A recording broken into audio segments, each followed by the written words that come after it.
Hi guys, Radhe Radhe, जय माता दी। I love my family के ब्लॉग में आपका स्वागत है। जैसे कि आप लोग जानते हैं, मैंने बहुत दिन से ब्लॉग नहीं बनाया था क्योंकि मेरे को टाइम ही नहीं मिल पाया था ब्लॉग बनाने का। ब्लॉग इस वजह से भी नहीं बना पाई थी क्योंकि ये 5-6 दिन के लिए गया जी गए थे मम्मी को तारने के लिए। तो ये मम्मी को लेके गया जी गए थे, तो 4-5 दिन तो उस कारण मैंने ब्लॉग नहीं बनाया। फिर इनके आने के बाद फिर घर में खाना पीना हुआ, हम लोग के यहाँ हुआ, और भी जो मेरे परिवार के लोग हैं उनके यहाँ भी रेगुलर खाना होता गया। तो हम लोग को 2-3 दिन तो कंटिन्यू जबलपुर जाना पड़ गया। उसके बाद फिर मेरे घर में मेरे बड़े पिताजी हैं जो उनकी डेथ हो गई उसके शनिवार के दिन, तो मेरे को वहाँ जाना हुआ।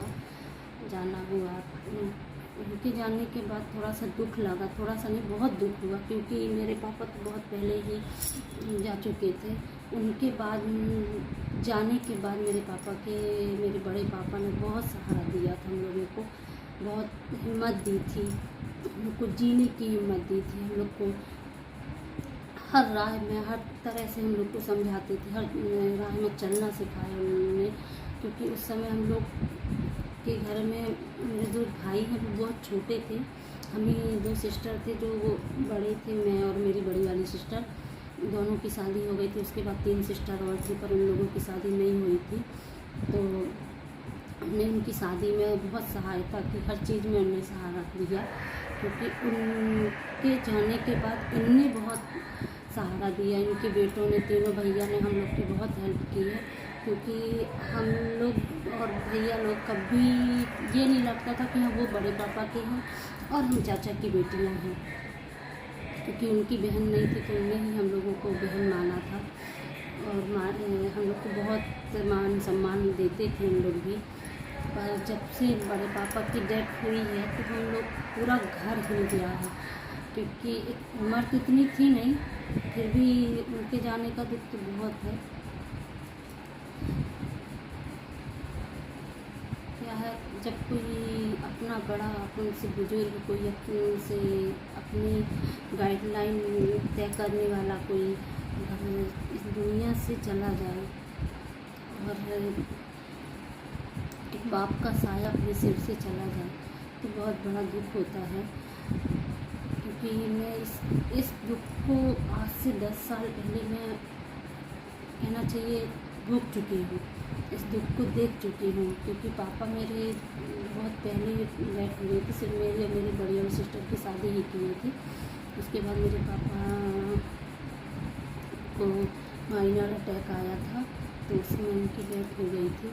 उसके बाद बड़े पापा ने हम लोग को बहुत सहारा दिया था, बहुत समझाया, हर चीज़ में बहुत प्रेम से रखा। तो एहसास ही नहीं होने दिया था कि पापा नहीं है इस दुनिया में।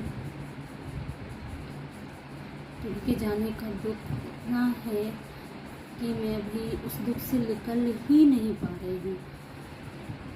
समझ में नहीं आ रहा था कि मैं क्या करूँ क्या नहीं करूँ, क्योंकि उनको जाना था देखने उनको, तो मैं नहीं जा पाई क्योंकि मैं घर में अकेली थी। मैं उनको नहीं मिल पाई थी, सब लोग जाके देख लिए थे, सिर्फ मैं उनको नहीं देख पाई थी क्योंकि मेरे घर में काम था, रेगुलर मेरे को जबलपुर जाना पड़ता था।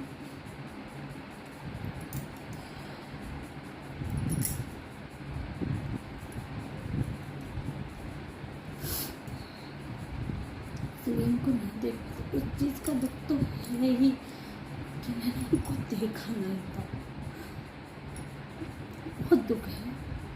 पर क्या करें, भगवान वही होता है जो ऊपर वाला चाहता है। उनको नहीं देखने का दुख तो है ही, बहुत दुख है, बहुत दुख है। पर उनको इतनी परेशानी हो रही थी, इतनी तकलीफ़ हो रही थी उनको कि ये लग रहा था कि भगवान उनकी सुन ले, क्योंकि उनको पैरालाइज हो गया था और पैरालाइज उनके गले में ही लगा था।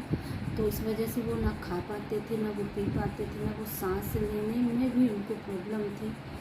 तो भगवान ने उनकी उनकी सुन ली, अच्छा भी किया, क्योंकि उनको इतना ज़्यादा दुख था, इतना तकलीफ़ थी उनको कि वो देखने के बाद तो ये लगता था कि भगवान उनको जी कैसे रहे हैं वो, बिना खाए 15-20 दिन वो रह चुके। तो इसलिए लगता था कि भगवान उनकी सुन ले, उनकी तकलीफ़ नहीं देखी जा रही थी, इतनी ज़्यादा उनको तकलीफ़ थी। तो ठीक, ऊपर वाले वो जहाँ भी गए हैं अच्छे से रहें, हमेशा खुश रहें वो, उनको जो तकलीफ़ इधर हुई है वो अब कहीं ना हो।